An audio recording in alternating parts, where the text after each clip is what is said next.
All right, welcome back to the LAN Lab. As you can see here, I've tried to do a ping from R1 to R2. I've labeled all the interfaces. I double-checked all of the configurations were correct, but for some reason they still cannot ping each other. And let's have a look at R3 and see if it's able to ping R1. And looks like it's not. Huh. So in this episode, what I want to demonstrate is basically how to fix this issue. It's a very common problem that a lot of like beginner networking students have, where it's not just as simple as plugging in a few routers and then they should just start working. As we can see here, I'm also demonstrating it on our actual Cisco gear outside of Packet Tracer. I just wanted to bring up Packet Tracer so you can more easily see the topology. I will also be providing it in the pinned comment of this video. So let's try and figure out what we need to do to make these routers ping each other. So the first thing we're going to want to do is a little concept called static routes. And personally, I would say this is my second favorite networking protocol outside of OSPF. But I'll do that in another video. But basically for static routes, imagine it like GPS, but all it knows are like local roads. So for example, if you live in Chicago, your GPS can only help you in Chicago. If you want to go to Milwaukee, it doesn't know the route to there. So we can imagine R1 is Chicago and like R3 is Milwaukee, but yeah, they're connected, but the GPS doesn't know how to get there. Hopefully that analogy made sense, because that's kind of what static routes help implement. So at a high level, what we need to do is teach this router, R1, how to get to R3. Because you can see they're not on the same network, they don't even have similar IP addresses, and yes, they are connected, but let's get into configuring the static routes. So first, I'll do it in Packet Tracer, and then I'll hop onto the routers here, and I'll demonstrate it directly like that. But I also want to show you the simulation mode on Packet Tracer so you can better understand what is happening. So a very powerful command we will be doing or using is show IP route. You'll be using this for the rest of your networking life, at least with Cisco. I don't know how it is on other devices, but at least with Cisco, this is what we will be using. And as you can see here, we have the connected route, which is directly connected, and that is to R2 on the gigabit 00 interface here. And that's just the network, and the learned one is directly, it's the one connected directly on R1. So it's the interface literally here. As you can see, there's no way to get to R3. So what we're going to do now is go into enable mode and configuration mode, and the reason why I labeled these like this is so it's way easier to understand where each IP address is for each router. So the command to set up a static route so that we can have R1 know how to get to R3, we're going to start with IP route, and then you want to do the network that we're trying to get to, not the interface itself, just the network. Because you can have many different networks to be able to connect to that have like similar IP addresses. But for the case of this example, I wanted to make it a bit simpler just so it's easier to wrap your mind about or around. But you can go into static routes way deeper, and I would urge you to like go get this Packet Tracer file from the pinned description and start messing around with it. I purposely do not have it configured so you can do it on your own. But you can go ahead and follow this video. But this is the exact situation, or the exact situation we have in the LAN Lab. So here we demonstrate the network and the just the network that we're trying to connect to. But we need one more thing. We also need to tell R1 which the next hop that we need to get to. So in this case, it will be this interface right here, 192.168.10.2, because that is connected to R2. We don't need to specify a subnet mask for this because it is directly connected it knows it already exists. The only thing that it doesn't know about is this route right here. Let's go ahead and put that in. All right.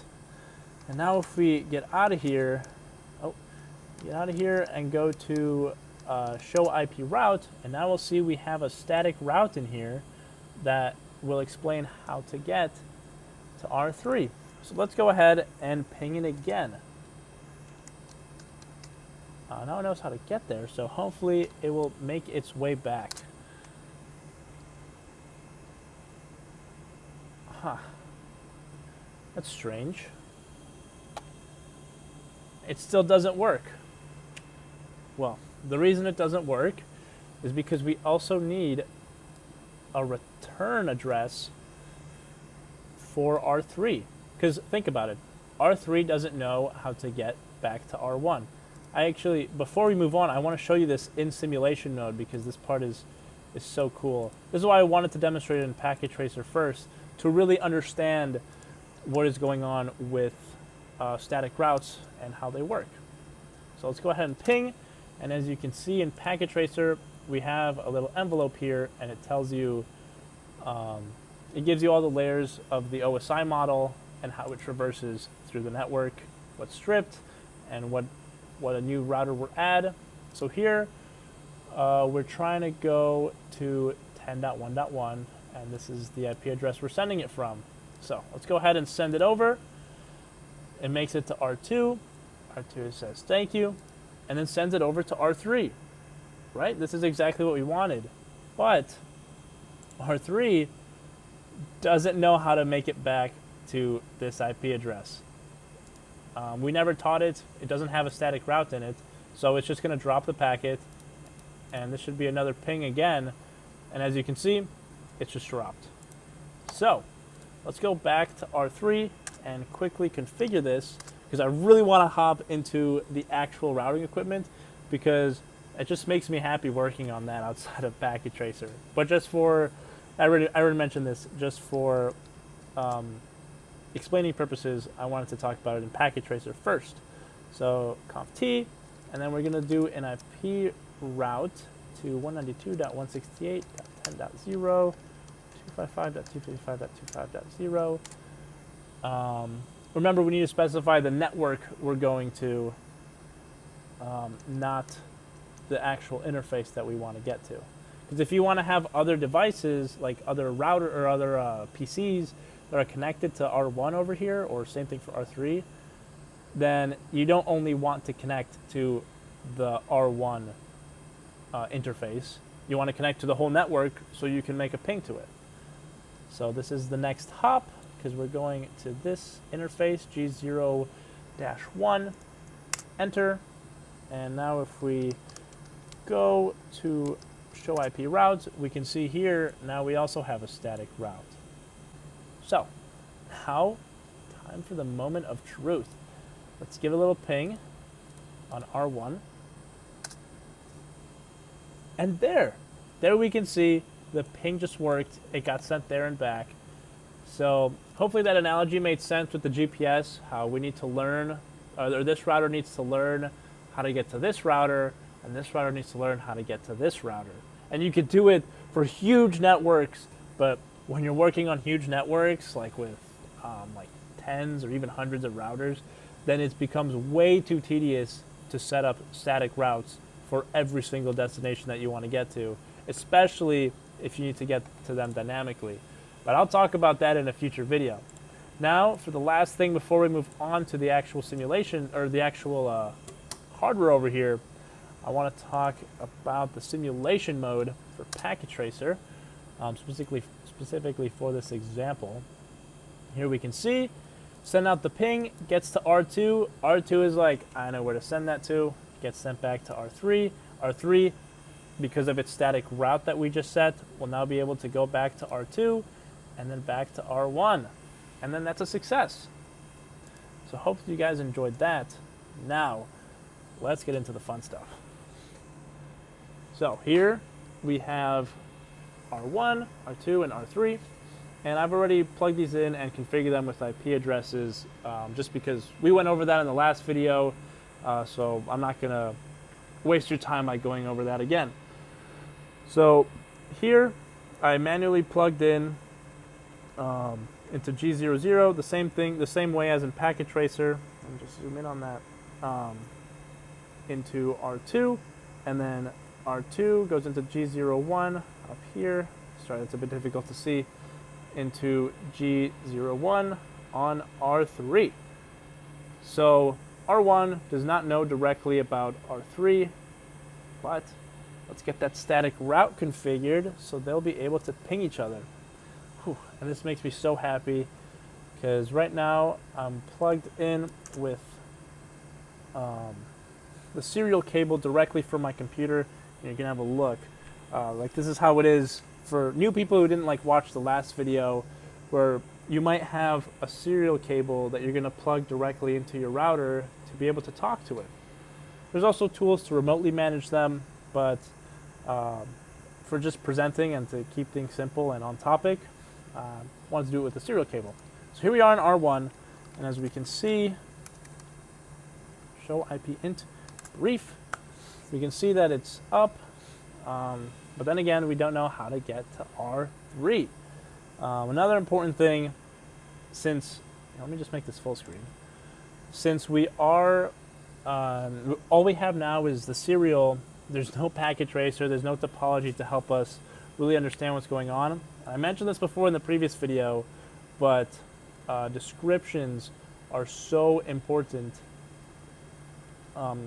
when you're setting up routers. So as we can see here, I ran a show int description, and I already pre-configured this so that it says connected to R2, because in an actual networking environment, I might not be able to see all three routers over here. Maybe like this one is on like this side of the room, R2 is on that side of the room, and R3 is like on that side of the room. And sure, even that's not that complicated, but I want to know what's connected to what. So you should always be setting a description whenever you're working with actual routers. Saves a bunch of headache later. So let's get to that IP route. All right, there we go. I ran pretty much the exact same thing as I did in Packet Tracer, but just on our physical router now. And now let's have a look at the P table, and as we can see, here it is, exactly how it was in Packet Tracer. We can see the static route, and now my favorite part, because you know in Packet Tracer, all you do is just like click to the next like router or PC that you're trying to connect to. In our case, I need to manually move my serial cable. Oops. Manually move it into R3 so that I can access it from the console. So let's go ahead and get back to this. And I don't need to change anything else. It'll just start communicating right away. Press enter, and you can see I'm on R3.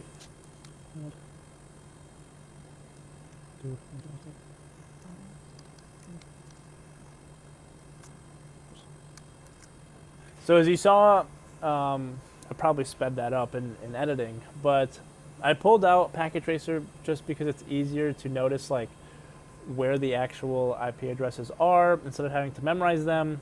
You can also make like a spreadsheet. I've done that in the past before when working with actual routers to understand how they're connected. But since it's such a simple network and I already made it all in Packet Tracer, I just minimize the screen so I can double check all my IP addresses and make sure that they're right.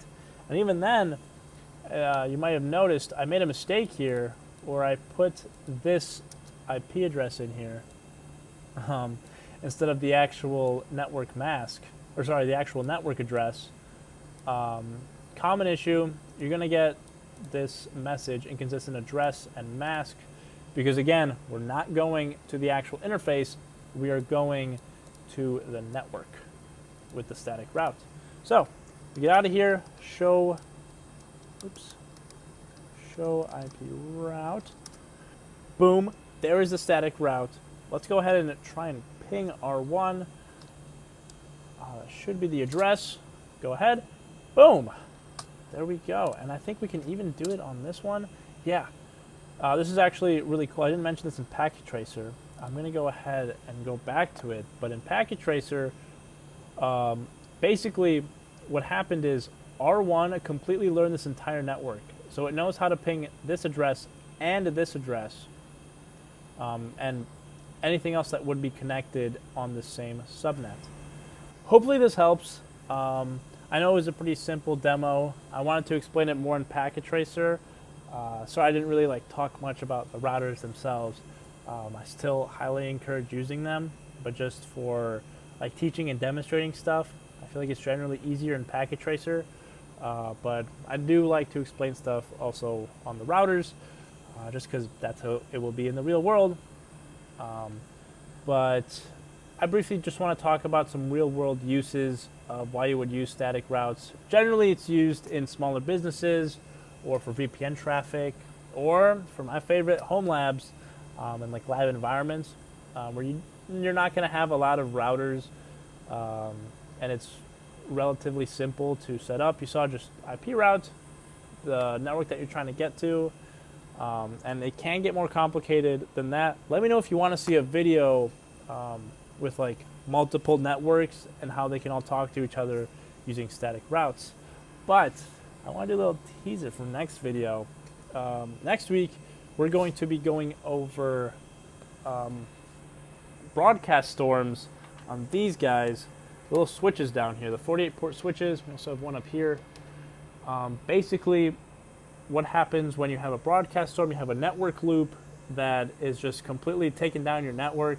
I'll show you how they happen, how to prevent them, and what protocol we can use to stop switches that are connected to each other, to stop a network loop where they just keep forwarding packets to each other. So hopefully that excites you as much as it excites me, because I'm really excited to work on that video and to show you guys how to do that. But I just want to end this with thank you guys so much for watching. I can't believe how fast we grew, or this channel grew. I mean, I saw how well last video did. Sorry I haven't been able to respond to all the comments. I've just been I've been working on finals week, and I wanted to make this video before I graduate, as I mentioned before.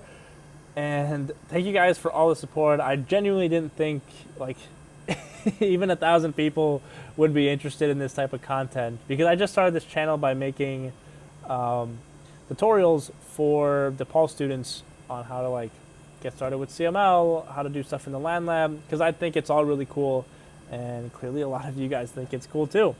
So thank you guys so much for watching. I'll leave a playlist to all the videos that I've made about the LAN Lab, somewhere over here maybe, or somewhere over here. I'm still trying to figure out how I'm doing this. A little subscribe button. Go ahead and subscribe if you liked, and I'll see you guys in the next video. Bye-bye.